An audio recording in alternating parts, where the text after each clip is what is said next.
Hello students, yesterday we have discussed about the phenomena of polarization of light, and today we are studying the next topic that is known as law of Malus. Malus was a scientist and he has given a law. That law was known as law of Malus. What was that law? कल हमने बात की थी polarisation of light के अंदर कि जब unpolarised light किसी भी पोलराइजर के ऊपर आप इंसिडेंट कराते हो, सपोज यहाँ पे हमने कल एग्जांपल के लिए सपोज ये टूरमैलिन क्रिस्टल लिया था। जब अनपोलराइज्ड लाइट किसी भी पोलराइजर के ऊपर फॉल होती है तो वो क्या करेगी, इस ट्रांसमिशन एक्सिस के पैरेलल जो भी ऑसिलेशंस होंगी, वाइब्रेशंस होंगी, उनको वो पास कर देगा, बाकी वो क्या कर देगा, रेस्ट्रिक्ट कर देगा, और जो लाइट इसमें से ट्रांसमिट होके बाहर आएगी वो कंप्लीटली प्लेन पोलराइज्ड लाइट होगी। तो ये जो लाइट है वो है प्लेन पोलराइज्ड लाइट। यहां तक हमने कल स्टडी किया था। This is plane polarised light, और इस प्लेन पोलराइज्ड लाइट को जब अगेन हम किसी एनालाइजर के थ्रू पास कराते हैं तो उस पोलराइज्ड लाइट को हम क्या कर सकते हैं, देख सकते हैं। यहाँ पे जो इंटेंसिटी होती है सेम इंटेंसिटी हमें यहाँ पे मिलती है। अगर दोनों एक्सिस, दोनों ये जो पोलराइजर और एनालाइजर दोनों का ट्रांसमिशन एक्सिस अगर पैरेलल है तो जितनी इंटेंसिटी इस पोलराइजर से जो लाइट ट्रांसमिट होके बाहर जा रही है उतनी ही सेम इंटेंसिटी होगी इस एनालाइजर से जो लाइट ट्रांसमिट होके बाहर जाएगी। दोनों की इंटेंसिटी क्या होगी, सेम होगी। तो हमने कल बताया था कि सपोज इस एनालाइजर को आप क्या करते हो, रोटेट करते हो अलोंग जेड एक्सिस। आपको पता है इस एक्सिस के लोग आपकी जेड एक्सिस के लोग वेव प्रोपिगेट कर रही है। तो अगर आपके इस एक्सिस को, ट्रांसमिशन एक्सिस ऑफ एनालाइजर को रोटेट करते हो अलोंग जेड एक्सिस, तो उस केस में हम देखते हैं कि यहाँ पे इंटेंसिटी के ऊपर कोई चेंज आता है या नहीं आता है। तो उससे हमें पता चलता है कि आपकी जो लाइट है अनपोलराइज्ड लाइट, वो पोलराइज हुई है या नहीं हुई है, या उसकी इंटेंसिटी के ऊपर कोई इफेक्ट हो रहा है या नहीं हो रहा है। This is the base for law of Malus. Law of Malus क्या कहता है? Law of Malus states that when completely plane polarized light, completely plane polarized light कब होगी? जो लाइट पोलराइजर से पास करने के बाद, जो ट्रांसमिट होने के बाद पोलराइजर से आउट हो रही है, that light is completely plane polarised light. So plane polarised light is incident on the analyser, then the intensity resultant of intensity transmitted out of the analyzer is directly proportional to the angle between the, क्योंकि आप इसको rotate कर रहे हो तो angle between the axis, transmission axis between polarizer and the analyzer. So how can we write law of Malus statement? Law of Malus states that when completely plane polarized light is incident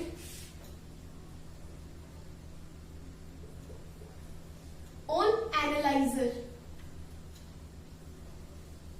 then the intensity of light transmitted out of analyzer is directly proportional to the cosine of the angle theta between the transmission axis,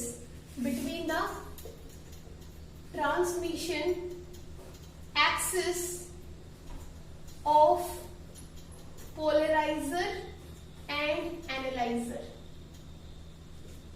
कि जो आपने completely plane polarised light को analyser के ऊपर fall कराया, तो analyser से जो ट्रांसमिट होके आने वाली जो लाइट है उसकी इंटेंसिटी, सपोज इस एनालाइजर से जो लाइट ट्रांसमिट होके बाहर आ रही है, सपोज उसकी इंटेंसिटी आई है, तो वो इंटेंसिटी आई डायरेक्टली प्रोपोर्शनल होगी किसके, square of the, is directly proportional to the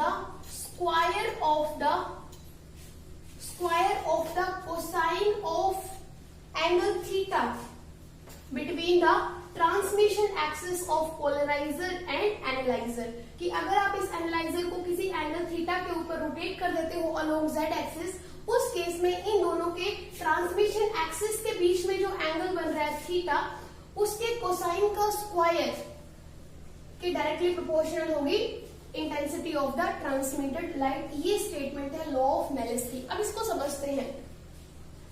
यहां से मैं इसको रब कर देती हूं। तो अब हमें करना क्या है, अब ये जो एनालाइजर है इसको क्या करना है, रोटेट करना है। Suppose this is the axis of this polariser and this is the axis of analyser. This is the axis, transmission axis of polariser and this is the transmission axis of analyser and the angle between the two is theta. और यहाँ पे जो intensity fall हो रही है light की वो है आई नोट। एनालाइजर के ऊपर जो इंटेंसिटी हम फॉल करा रहे हैं वो आई नोट है और उसका एम्पलीट्यूड कितना है, सपोज ए। अब हम क्या करेंगे, इसको दो कंपोनेंट्स में क्या कर देंगे, डिवाइड कर देंगे। वैसे आपको पता है एम्पलीट्यूड एक वेक्टर क्वांटिटी नहीं है, लेकिन वेव्स के अंदर आपने पढ़ा है कई बार हम जो वेक्टर रूल लगाते हैं तो एम्पलीट्यूड को हम as a vector quantity consider कर लेते हैं। तो जब हम इस एनालाइजर के ऊपर आई नोट इंटेंसिटी फॉल हो रही है और उसका एम्पलीट्यूड सपोज ए है, और जिसको हम वेक्टर क्वांटिटी अगर एज्यूम कर ले और दो कंपोनेंट्स में अगर डिवाइड करें तो एक कंपोनेंट ये होगा जो कि इसके साथ थीटा एंगल बनाएगा। तो आपको पता है थीटा एंगल वाला जो कंपोनेंट होता है वो होता है कोस थीटा। तो अगर आप ए को रिजोल्व कर रहे हो दो कंपोनेंट्स में तो ये हो जाएगा ए कोस ऑफ थीटा, और इसके परपेंडिकुलर कोस थीटा के परपेंडिकुलर वाला कंपोनेंट कौन सा होगा, वो होगा ए साइन ऑफ थीटा। तो ये हमने क्या किया, इस एम्पलीट्यूड को इंटेंसिटी आई नोट जिसका एम्पलीट्यूड ए है उसको दो कंपोनेंट्स में क्या कर दिया, रिजोल्व कर दिया, A cos of theta and A sine of theta. अब आपको पता है जो एनालाइजर के ऊपर आपने जो इंटेंसिटी फॉल कराई वो आई नोट थी और उसका एम्पलीट्यूड क्या था, ए था। लेकिन आपको पता है ये एनालाइजर का एक्सिस है और एनालाइजर के एक्सिस पे आपने ए एम्पलीट्यूड की लाइट फॉल करा रहे हो, लेकिन वो अपने अंदर से जो पास करा रहा है लाइट उसकी इंटेंसिटी कितनी है, ए कोस थीटा।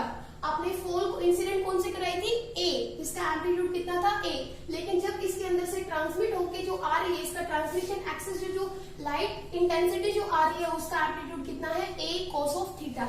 और आपको पता है intensity is directly proportional to amplitude square. और यहाँ पे जो एनालाइजर के एक्सिस से जो पास होके जो इंटेंसिटी लाइट की जो इंटेंसिटी है उसका एम्पलीट्यूड कितना है, ए कोस ऑफ थीटा। तो यहाँ से I is directly proportional to amplitude को आप चेंज कर दोगे A square cos square theta. I hope I am clear.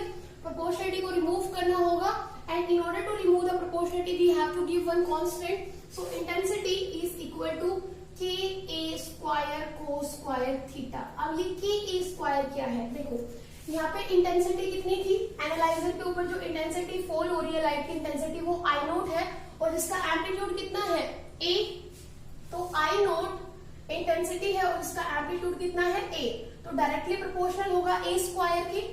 इस प्रोपोर्शनलिटी को अगेन हमें रिमूव करना होगा तो आई नोट क्या बन जाएगा, के ए स्क्वायर। तो ये अगेन आप क्या कर सकते हो, इसको यहाँ पे आई नोट से क्या कर सकते हो, रिप्लेस कर सकते हो I naught cos square theta. और ये आई नोट क्या है, I naught is the intensity of plane polarised light incident on the analyser, जो क्या है, खुद क्या है, कांस्टेंट है।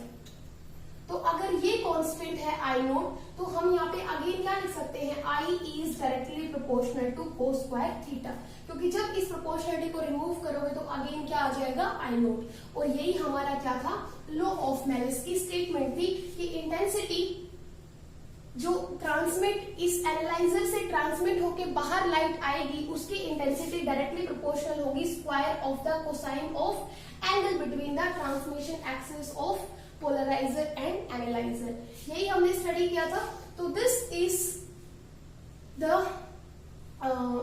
Law of Malus. अब यहाँ से दो स्पेशल केसेस हमें पढ़ने होंगे। स्पेशल केसेस क्या होंगे? स्पेशल केसेस ये होंगे क्योंकि यहाँ पे थीटा इन्वॉल्व है। सपोज इन दोनों की जो ट्रांसमिशन एक्सिस है, polarizer as well as analyzer, दोनों का जो ट्रांसमिशन एक्सिस है वो पैरेलल है। पैरेलल होगा तो दोनों के बीच में जो थीटा होगा दैट वुड बी 0 डिग्री, और जो कोस 0 होगा वो कितना होगा? 1। तो इसका मतलब जो I है वो किसके इक्वल होगा? I नोट और कोस स्क्वायर थीटा, ये आपके पास 1 ही हो जाएगा। दैट मीन्स जितनी इंटेंसिटी इंसिडेंट हुई है उतनी ही इंटेंसिटी होगी किसकी? ट्रांसमिटेड लाइट की। तो I equal to I naught when the transmission axis of polarizer as well as analyzer are parallel to each other. Second case कौन सा होगा? जब आप इसको टिल्ट करके कितना बना दो, थीटा कितना बना दो, थीटा आप 90 डिग्री कर दो, तो उस केस में कोस 90 आपको पता है कितना होता है? कोस 90 इज 0। तो उस केस में जो इंटेंसिटी होगी इस एनालाइजर से जो लाइट ट्रांसमिट होके बाहर आएगी उसकी intensity would be 0। So these are the two cases. अगर हम यहाँ पे एक ग्राफ प्लॉट कर लें जिसके बीच में इंटेंसिटी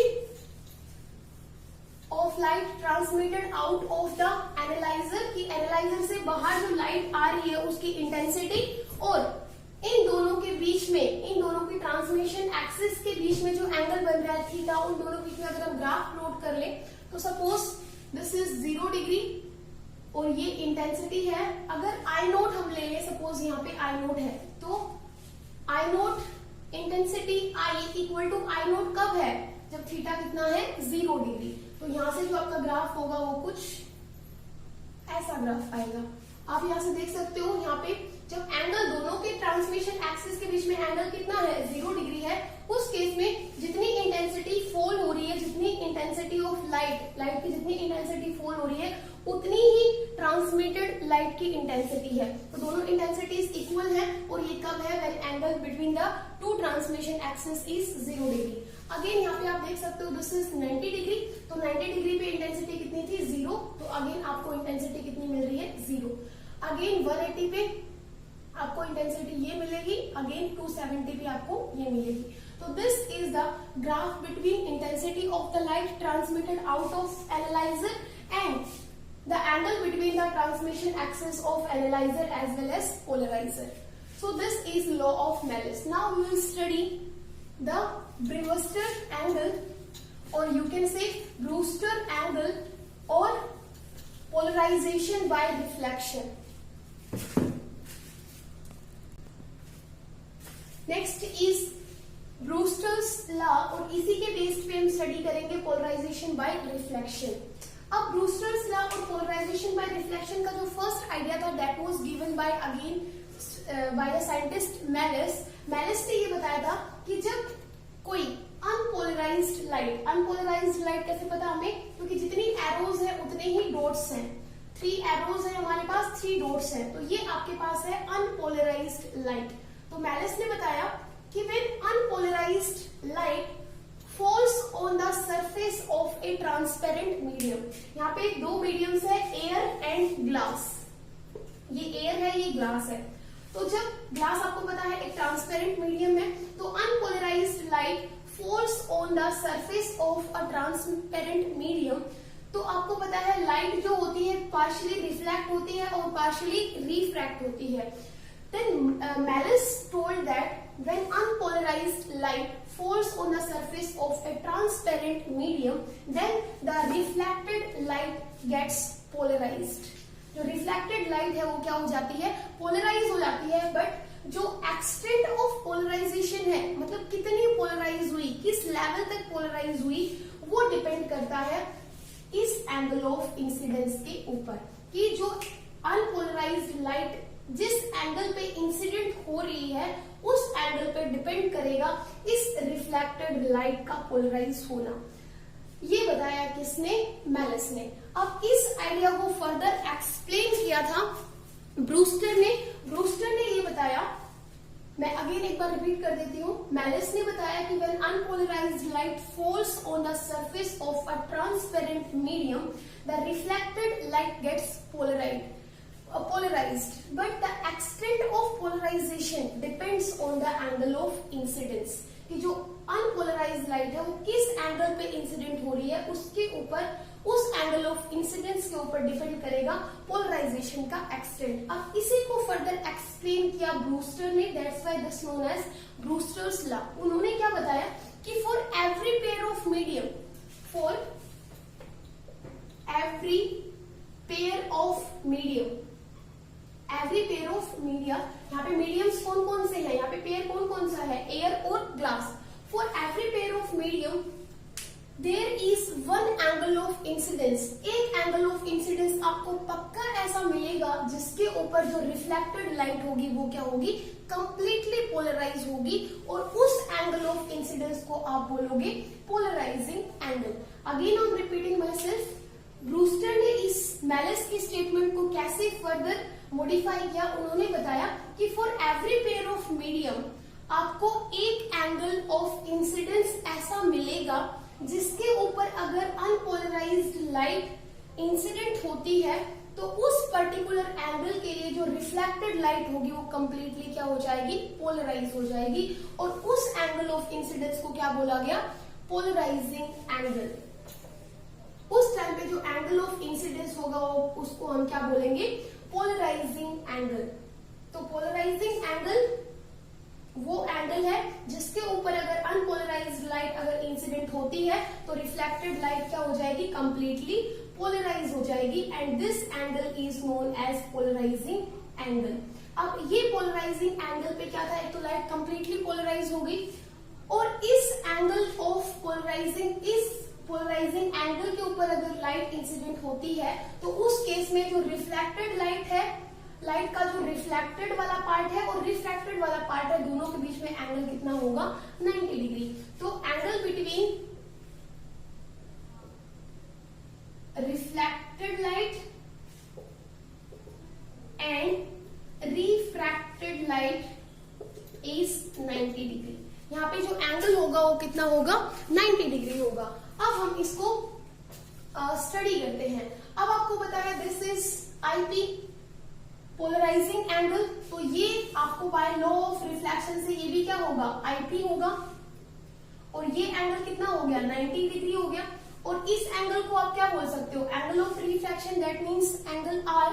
तो अगर लीनियर पेयर एक्सिम्स अगर हम यहाँ पे लगाते हैं तो आपको पता है IP plus 90 degree plus R angle of refraction is equal to 180 degree. और यहाँ से आप क्या निकाल सकते हो, angle R is equal to कितना होगा, 90 उधर जाके माइनस हो जाएगा, तो एंगल आर यहाँ से आ जाएगा 90 minus IP. I hope I am clear. अब हम क्या लगाएंगे, यहाँ पे स्नेल्स लॉ लगाएंगे, और स्नेल्स लॉ क्या कहता है, स्नेल्स लॉ ये कहता है कि refractive index of a medium is equal to the sine of I over sine of R. अब यहाँ पे जो साइन ऑफ आई है, इंसिडेंस एंगल है, वो पोलराइजिंग एंगल के इक्वल है, तो can I replace it by sine IP, और साइन ऑफ आर को आप रिप्लेस कर सकते हो 90 minus IP. I hope I am clear. This is sine of IP and this becomes cos of IP. Sine 90 minus theta becomes cos theta, और ये आपके पास sine theta और कोस थीटा बन जाएगा mu equal to tangent of IP. और यही आपके पास, इसी रिलेशन को बोलते हैं ब्रीवेस्टर्स लॉ। ब्रीवेस्टर्स लॉ ये बोलता है कि refractive index of a medium is equal to the tangent of the polarising angle. This is Brewster's law. In the next class we will understand the next topic. Thank you.